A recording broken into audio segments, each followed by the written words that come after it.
বছর চেয়ারম্যান থাকার পরে 5 তলা বাড়ি করতে পারে।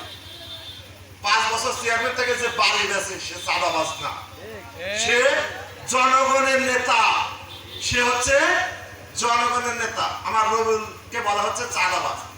আরে তুই যে কথাটা মুখ দিয়ে বাই করলি, আরে রবিউলের বাপ দাদা 14 গোষ্ঠী যার আগে গেছে, তো 14 গোষ্ঠী তার চোখে দেখে না, 14 গোষ্ঠী তার চোখে দেখে নাই। তুই চাঁদাবাজ বলিস, চাঁদাবাজ বলিস। চাঁদাবাজির সংজ্ঞা জান, চাঁদাবাজির সংজ্ঞাটা জানেন? আমি বলি, আমার বাস্তব জীবন থেকে বলি, 2010 সাল জোনাল ডিগ্রি কলেজে নিয়োগভুক্ত হয়েছে, কেবল বেতন বিল করা লাগবে।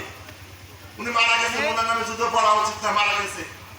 ওই আমাদের প্রয়াত এমপি সাহেব ফোন করে বলেন, যাদের বেতন বিল হয় নাই আমি হজে যাচ্ছি, আমার 3-4 লাখ টাকা পাঠান। আর আমি এটা চাঁদাবাজ। চাঁদাবাজি কাকে বলে?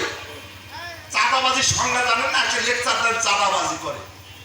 তারপরে কি বললো, আমার আলম কাকা নিয়ে কথা বললো যে আমরা জোনাল কলেজ থেকে 7 লাখ টাকা দিচ্ছি। এমন একজন ব্যক্তি বললো, আমি আশ্চর্য হয়ে যাই। তাকে আমি সমাজের সর্বোচ্চ সম্মানিত ব্যক্তি মনে করি। এমন একজন ব্যক্তি, তিনি চাকরি করছেন কলেজে, তিনি কি করে বলেন 7 লাখ টাকা চাঁদাবাজ দিল আলমকে, দিয়া হোসেন আলমকে। আর 7 লাখ টাকা, 7,000 টাকা যদি একটা কলেজ ফান্ড থেকে তোলা হয়, 7 জায়গায় হিসাব লেখা লাগে, এত সহজ না। আর যাই হোক, আরেকজন আরেকটা কথা বলছেন যে